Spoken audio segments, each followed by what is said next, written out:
Es un poder estratégico, bueno, lo ha sido siempre, ¿no?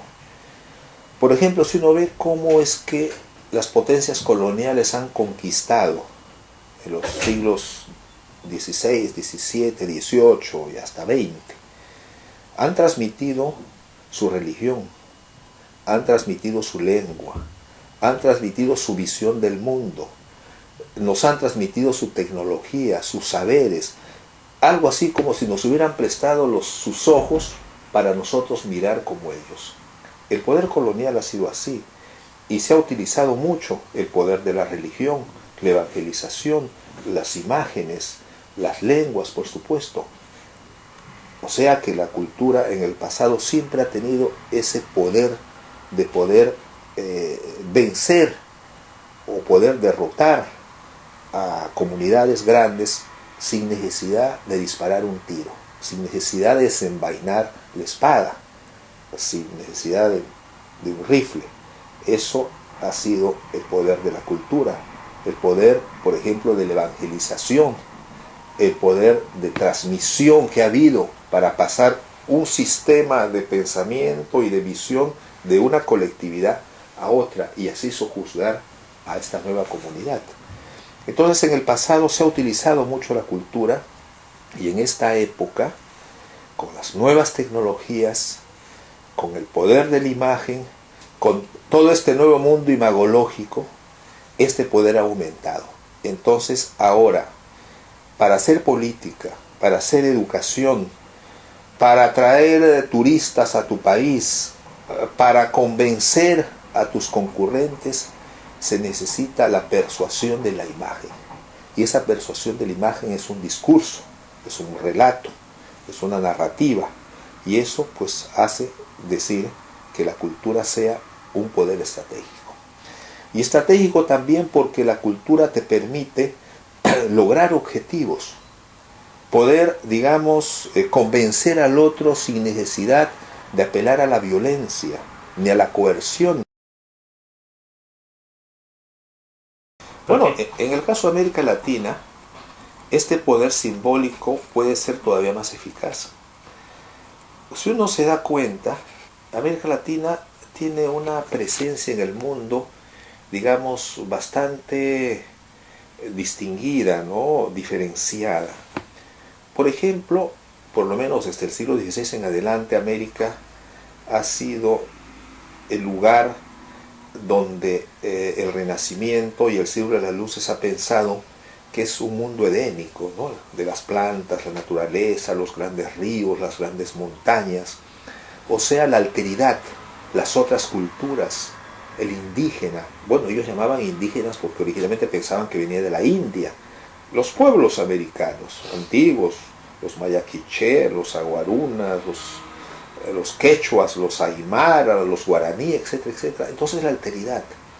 Y hay una cierta mirada exótica sobre América, que eso es una manera un poco acendrada que tienen los europeos, pero hay incluso teóricos. Uno de ellos es Chinon, ¿no? Gilbert Chinon ha escrito 3 volúmenes llamados El exotismo americano, y cada uno fue dedicado a un siglo, el siglo XVI, XVII y XVIII.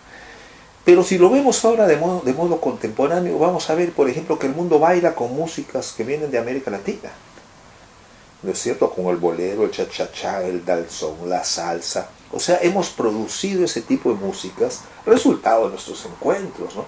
No sé por qué le llaman latina, ¿no? Puede ser la mejor música caribeña, pero le llaman así, se reconoce y es distintivo. En Japón, en la China, en Europa, en el mundo, nosotros hemos producido músicas, generado de los encuentros con Europa, por supuesto, pero también del propio talento nacido de esa diversidad. Pero también hemos generado, por ejemplo, grandes corrientes pictóricas, ¿no es cierto? Son reconocidos los pintores latinoamericanos. Y ya no digamos de la literatura, hemos sido una civilización que ha dado grandes escritores, varios premios Nobel, grandes poetas como Octavio Paz, novelistas como García Márquez, Vargas Llosa, una tradición de la escritura. El famoso boom de la literatura latinoamericana en los años 70 y 80 hizo conocer América en todo el mundo. Pero luego, ya en épocas más contemporáneas, hemos producido movimientos de ideas. La teología de la liberación es latinoamericana. La filosofía de la liberación es latinoamericana. Esa percepción histórico-estructural del desarrollo es también venido de América Latina. La pedagogía de la libertad de Paulo Freire, el teatro de la pobreza, todos los estudios sobre la informalidad, los estudios que ahora llaman sobre el populismo, esos son nacidos en América. O sea, nuestra realidad y nuestra gente han producido teorías, han generado escuelas. Y yo creo que lo que nos ha faltado es precisamente ahora potenciar todo eso. Y yo creo que las nuevas tecnologías nos permiten eso. Las nuevas tecnologías de comunicación, el mundo del libro, internet, ¿no? Uno publica algo y pues ya se puede leer en todo el mundo. Yo he sacado cosas, de pronto la Academia de Ciencias de China ha publicado eso. Digo, pues solamente ahora se puede hacer ese tipo de cosas, o una universidad norteamericana lo cuelga en su web y tal. Entonces yo creo que ahora nosotros tenemos las herramientas de una cultura auténtica, de una cultura original, de una cultura fraterna, y podemos mostrar eso al mundo. Y lo podemos tener una capacidad de penetración muy grande que en los siglos anteriores no hemos podido tener. Ahora con las nuevas tecnologías lo podemos. Por eso se ha hablado mucho para América Latina de utilizar la diplomacia cultural. Y también se ha utilizado la idea de que los latinoamericanos tengan sus propios centros de promoción cultural. Así como hay casas de México en Estados Unidos, también aquí en París lo hay, casas del mundo andino, casas de promoción de nuestras culturas, programas de promoción y de intercambios. Yo creo que todo eso nos permitiría tener una presencia potenciada, pero yo diría algo más, que está en el humor de esta época, que es el gran contingente de visitantes, de turistas que vienen a América Latina. El turismo cultural es una de las prácticas que más se ha seguido en América Latina, y la gente va a visitar Chichén Itzá, Tikal en Guatemala, Machu Picchu, van a ver la ciudad sagrada de Caral, viajan a la Amazonía.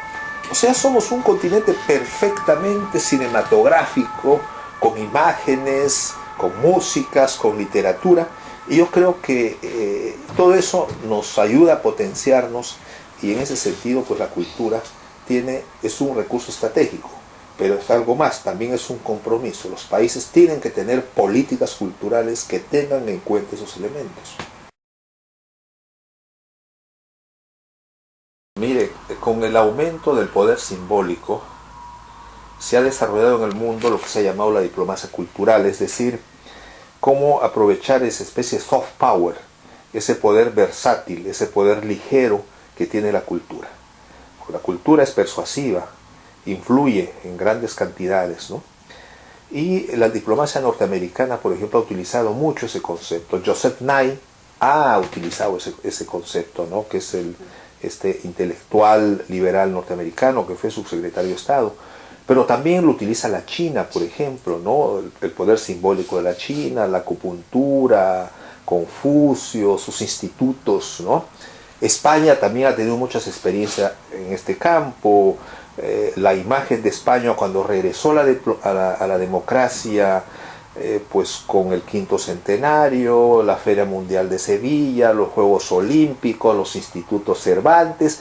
Bueno, Francia vive del soft power, ¿no? La imagen externa, los derechos humanos, la Revolución Francesa, Christian Dior, París, capital de los grandes museos. Todo eso moviliza recursos, moviliza gente y genera un imaginario. Ese imaginario ya ha sido puesto al servicio de la diplomacia. Eso yo lo he trabajado mucho, aparece aquí en El Poder de la Cultura un capítulo sobre la diplomacia, porque esto puede ser muy utilizado por los países en desarrollo, que tienen acervos culturales muy importantes, que tienen patrimonio monumental, que tienen patrimonio intangible, que tienen una gran literatura, etcétera, etcétera. Entonces, ¿cómo alinear todo esto en torno a entrar en el diálogo planetario desde una visión cultural? pero no una visión cultural puramente literaria o musical, ¿no? Sino la cultura en un sentido amplio. Digamos, por ejemplo, entrar con los valores que tienen, porque, digamos, un país que tiene, por ejemplo, pirámides, claro, eso es un plus. Perú entraría por el lado de la cultura, pues tiene Machu Picchu, tiene Caral, tiene lugares patrimoniales, Guatemala tiene Tikal, etcétera, tiene las viejas tradiciones mayas. Entonces, en América Latina nosotros estamos promoviendo mucho este concepto y hay países que lo han incorporado ya plenamente, ¿no? Es el caso de Colombia, por ejemplo, ¿no? Colombia tenía algunas resistencias por el tema de violencia, pero han cambiado muy bien y ahora su imagen genera atracción turística. El único riesgo es quedarse, porque nos gusta tanto y no se quiere quedar, como dicen ellos. Pero también lo está utilizando Perú, que tiene todo un sistema, una agencia de promoción del país, ¿no? Brasil también está trabajando mucho en el tema. Entonces hay un interés en esto y yo creo que efectivamente hay que convertir esta diplomacia cultural en una manera de entrar en la vida política, de promover los intercambios, de promover también esa diplomacia tecnológica, esa diplomacia educativa, estos intercambios con los países, becados, radios, televisión, cine, libros, y todo enfocado o alineado poniendo por delante la parte cultural. Y atrás viene el comercio, viene el turismo, viene la innovación, vienen las inversiones. En realidad es una estrategia, ¿no? Y eso es lo que se llama la diplomacia cultural. Entonces, aquí en el libro, pues proponemos que los países puedan aprovechar su patrimonio, su potencia simbólica, para poner al servicio de la cooperación internacional, de los intercambios y también para la atracción de recursos e inversiones, por supuesto. Podemos luchar contra la pobreza basándonos en las habilidades de los pobres. Porque puede ser que un pobre no tenga un coche, no tenga una casa propia, no tenga instrumentos televisivos, pero tiene habilidades, tiene saberes, sabe cuestiones que ha heredado de manera ancestral, ¿no? Habilidades en la cerámica, en la pintura, en la textilería, en la joyería, en la arquitectura, en la madera, en la carpintería, en el artesonado, ¿no es cierto? Entonces se trata de potenciar esas habilidades. Por eso es que en el caso de UNESCO, por ejemplo, UNESCO ha luchado mucho para incorporar en los objetivos de desarrollo del milenio que la cultura sea considerada un recurso estratégico, porque se dio el caso de que la cultura no había sido incorporado como recurso para luchar contra la pobreza, cosa que da muestra de una cierta visión tecnocrática. Aquí hay que movilizar a los propios pobres, movilizar sus saberes, sus conocimientos, potenciarlos, apoyarlos, capacitarlos, diversificarlos, hacer inversiones en ese sector. Entonces la cultura te va a ayudar a luchar contra la pobreza. Hay ya ejemplos de eso. Si imagínense si a eso le agregamos nosotros el caso del turismo. Pues el turismo deja mucho dinero. Ahora, por ejemplo, las gastronomías se están potenciando en toda América Latina. La gastronomía peruana, por ejemplo, ya es reconocida internacionalmente como una de las mejores gastronomías porque tiene productos provenientes de varios pisos ecológicos. El presidente Zhou Enlai, cuando estuvo en Lima en los años 70, se quedó sorprendido de que la comida cantonesa que se hace en Lima, él la sentía más rica que la comida cantonesa de Cantón. ¿Y por qué?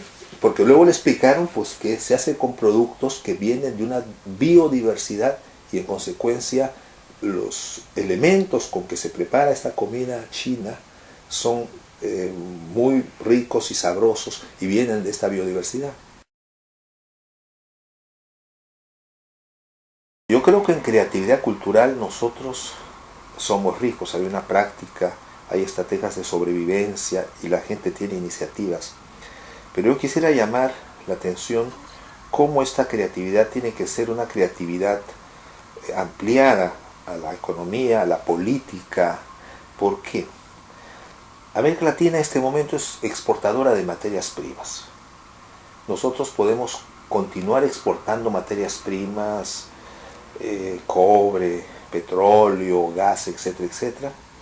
Pero esta materia prima no tiene ningún valor agregado, genera poco empleo, deja poca ganancia, pocos impuestos. ¿Cómo han hecho los otros países para poder crecer? Lo que han hecho es darle un valor agregado a estas materias primas. Y para darle valor agregado necesitamos mucha educación y mucha creatividad. Tenemos que tener mucha creatividad, por ejemplo, para utilizar, en vez de exportar el oro en barras o en barrotes, pues lo vamos a exportar en alhajas, ¿no? Con una barra de oro puedes hacer miles de pequeñas alhajas y eso tiene un valor agregado porque ahí viene una creatividad del artesano, del joyero, y eso se vende por unidad en las grandes capitales, en París, Roma, Nueva York. Entonces nosotros necesitamos darle a nuestras materias primas valor agregado. Si se trata del cobre, pues vamos a crear una industria nacional. Eso genera empleo, genera incorporación de valor, se le otorga una riqueza suplementaria, no se exporta en bruto. Esto es clave, porque si no, nos va a pasar lo que nos ha pasado en el siglo XIX y XX en países, por el caso de Perú. Perú exportaba guano, y cuando se acabó el guano, se quedaron empobrecidos. Y hay muchas ciudades como Huancavelica y ciudades mineras que han quedado empobrecidas porque cuando se acabó los minerales, lo que ha quedado es ahí un desastre ecológico, aguas contaminadas, bosques quemados, población incluso enferma de los pulmones. Entonces tenemos que evitar ese esquema que no deja ganancias y tenemos que meterle más plata a la educación, promover entre las nuevas generaciones la capacidad creativa, innovadora, emprendedora, para que toda esa materia prima que se exporte en bruto sea procesada localmente y genere todo el valor intelectual agregado. En esta época de globalización, el valor agregado más importante es el valor agregado intelectual. Incluso para los programas de informática, no es tanto, digamos, el disquete material, lo que importa es ese valor intelectual. ¿Qué programa tiene? ¿No es cierto? Es decir, ese es un producto de la creatividad, de la imaginación, de la tecnología, de la innovación. Ahí tenemos un gran desafío en América Latina. Tenemos que ampliar nuestra capacidad creativa, que la tenemos en el arte. Somos muy buenos escritores, muy buenos pintores, muy buenos cantantes. Ahora tenemos que pasar a la creatividad en la economía y en la política. ¿No es cierto? Esto es extremadamente importante. Yo creo que esa pregunta es muy pertinente. Lo que importa, decíamos hace un momento, es cómo masificar la creatividad. Un componente importante del desarrollo es precisamente la capacidad de innovación. Para desarrollar un país económicamente, materialmente, tecnológicamente, tienes que hacer participar a la población. No es una tarea solamente de las élites o de los ministerios, es toda la población. Entonces, para que haya desarrollo, tiene que haber una creatividad masiva. Por eso hablaba de fomentar en las nuevas generaciones esa creatividad, que los niños desde muy pequeños aprendan en la escuela, en los talleres, en experiencias vitales, cómo incorporar esa creatividad. Y claro, en política hay que hacer eso también. Imagínense si, por ejemplo, uno decreta en un país que el 1% del presupuesto de la República, que está asignada a ministerios, municipalidades, prefectos, departamentos, etcétera, etcétera, ese 1% sea destinado a promover la creatividad, la participación social en ámbitos que a lo mejor tienen que ver con la salud, puede ser que tengan que ver con la economía, que pueden tener que ver con la educación, es decir, a promover las iniciativas sociales. Esto tendría un efecto multiplicador terrible. Si uno dice, bueno, ahora vamos a promover formas innovadoras, por ejemplo, de inventividad, así como se inventan cosas tecnológicas, también se puede promover de modo masivo estos concursos de creatividad. Entonces, hay formas, hay países que lo hacen, ¿no? Creo que los países escandinavos, incluso Francia mismo, y Alemania, Japón, dedican un pequeño porcentaje, ¿no? 1, 2%, para que la gente, el pueblo, pueda participar masivamente con iniciativas. O sea, toda persona que tenga una idea, un proyecto, un invento, pueda tener la manera de canalizarlo y de ejecutar esa iniciativa. Entonces, hay formas de poder promover estas iniciativas. Hay formas participativas. Si uno daría una ley del 1% de fomento de la creatividad y de la participación social, sería una de ellas. Pero también hay otras en el ámbito político. Por ejemplo, muchos de nuestros países sufren de discriminación estatutaria. Hay discriminación, hay racismos, hay exclusiones, te excluyen por edad, por razones políticas, por razones étnicas, por razones económicas, también porque si eres flaco o eres gordo, porque eres alto o eres chico, en fin, muchas maneras de discriminar. Si por ejemplo hubiera campañas o instituciones, por ejemplo una alta autoridad de fomento de la igualdad de oportunidades, o sea, diciendo no hay que discriminar, hay que dar igualdad de oportunidades a todos, lo que a veces se ha llamado la discriminación positiva. Si se promueve eso y hay presupuestos, uno puede promover grandes iniciativas y la población, al participar, va a generar una productividad, una competitividad. Y así es como los pueblos avanzan. Tener maneras de captar a esos niños, darles todas las oportunidades, apoyarlos para que puedan, digamos, sacar adelante grandes proyectos. Si esto lo hacemos de modo masivo, esto llevaría a un desarrollo colectivo de un país y de una sociedad. Por eso importa mucho ese aspecto de la creatividad. Y la creatividad es algo que se aprende. Generalmente uno cree que la creatividad solamente es para los poetas o los músicos. No. Se aprende cómo hacer funcionar el ámbito izquierdo y derecho del cerebro. Generalmente en el ámbito izquierdo están las ideas rutinarias, repetitivas. Y en el ámbito derecho están las ideas innovadoras. Y hay ahora cursos, talleres para conjugar ambas esferas del cerebro. Imagínense si a las nuevas generaciones nosotros les enseñamos eso, ¿no es cierto? A que puedan jugar con ambas esferas del cerebro. Es como patear con los dos pies, ¿no es cierto? O escribir con la izquierda y con la derecha. Entonces hay una efervescencia. En eso tenemos que, digamos, que ver un poquito cómo hacen los poetas para inspirarse, o los pintores, o los músicos, que hacen cosas extraordinarias. Pero claro, tomemos ese modelo y llevemos a cómo hacer que la política tenga imaginación, cómo hacer que la economía tenga imaginación, sea innovadora. Y eso es una cosa importante.